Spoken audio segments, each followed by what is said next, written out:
with another review, just like I promised.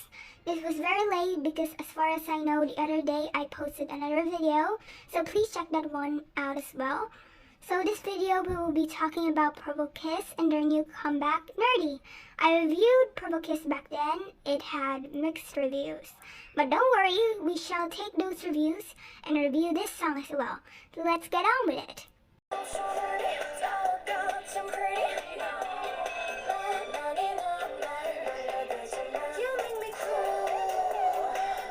The song is very out of the norm but not too out of the box.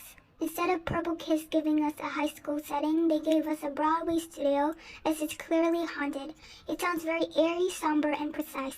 If I could describe this song, it would be that it's evolving. From us trying to understand why is this song about nerds, while also understanding that this is of course a witch's concept. I like that the song feels like a main character trying to be facing their fears, but instead of a positive and brave song, we get a girl boss anthem striking us with a sword, screaming, "Ha, you thought I was a nerd? But now I'm proud of being a nerd." The song levels its simplicity like a video game, where it tries its fullest to defeat its enemies. But instead of being rough, Purple Kiss tries to be cool, not the typical cool, but the I'm in love with myself cool. It has a lot of elements in the production that doesn't feel like it's all over the place and giving you a jump scare like Zombie, but also doesn't feel like it's crazy like Meme. It has these elements that make you feel like, oh, it's different, but it's still Purple Kiss.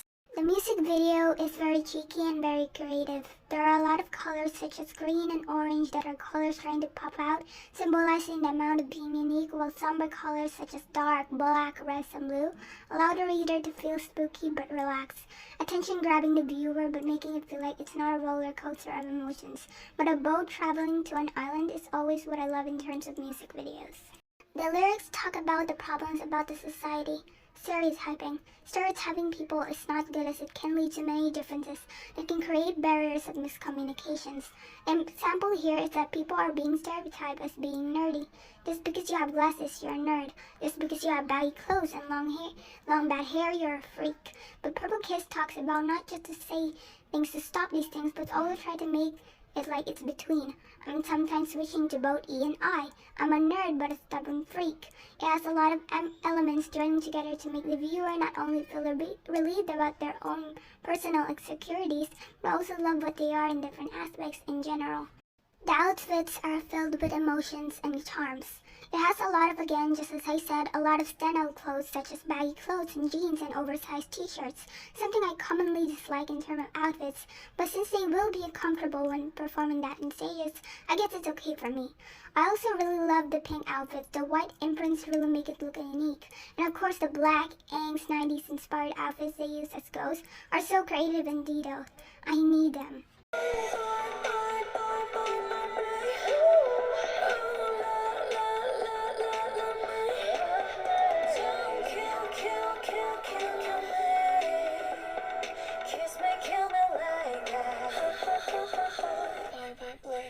Bye Bye Bully is Illusion's cousin but mentally unstable. It has a lot more shock in the production that is more jarring, but for me this song is bold, and the boldness actually pays off. It's like a 1-minute musical that can strike you with flares and different emotions. Truly one of my favorite intros from Purple Kiss.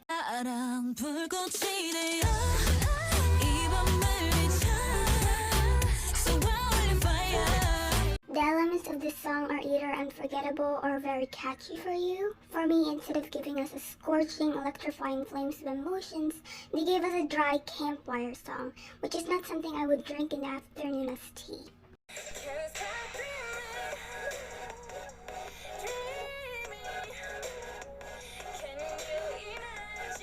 If I could describe this song, it would be like a compass. Something that switches of wanting to make you cry but also want to save yourself from crying.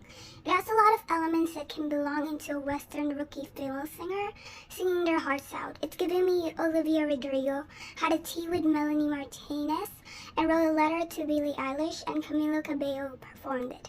Easily my favorite song on the album.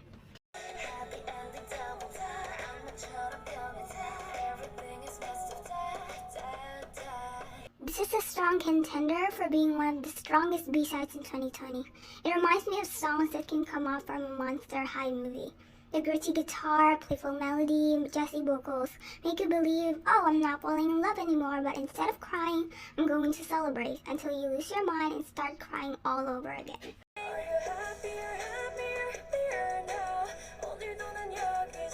This is Cursor's younger sister, but it's adopted. It reminds me of the song Happier from Olivia Rodrigo. But then again, it's because they say happier in the chorus. It has these hopeful vocals, but the instrumental is sad. It almost makes you remind yourself that while Cursor told you that you've never felt so all alone, in summer rain all the rain is pouring out and all that's left is your umbrella being torn. So, as a conclusion, as far as my words have been more precise, I need to cut it and say that I do not like this comeback. I said on Instagram that I might like it, but unfortunately after 2 listens, I just don't think it's a song for me. Which is uncanny since this song's musicality is actually right up my alley. The point I don't like is that instead of this being a step up from their comebacks, it's a step down, leaving us loving Meme more, and honestly I think that song is far better than Nerdy. The B-sides are not also their strongest, and it can come off as quite a letdown considering the amount of success Pretty Psycho and Cursor had for me. Speaking of Pretty Psycho, I have a theory that they saw the criticisms for Meme, and they said, why not create a song that's not as similar as Purki? It's still pretty much the same, but it turned out into a bad shower instead of a good hot bath. Also, their voices, while they are good, they didn't stood out to me. Just like what my friend Maddie said, their voices sound all similar to Swan. And I get that Swan's vocal tone is the most unique out of the bunch, but Pro Request is known for their distinctive and different voices that now, instead of being intimidating, they started becoming an experiment. But just like my science teacher said, not all experiments work. An example is my apple not being an edible charger. Well, now that I've said that, the song is a 6 out of 10. The album is a 7 out of 10, and the overall is an 8. That's all I have for this video. Thank you for viewing another great chapter.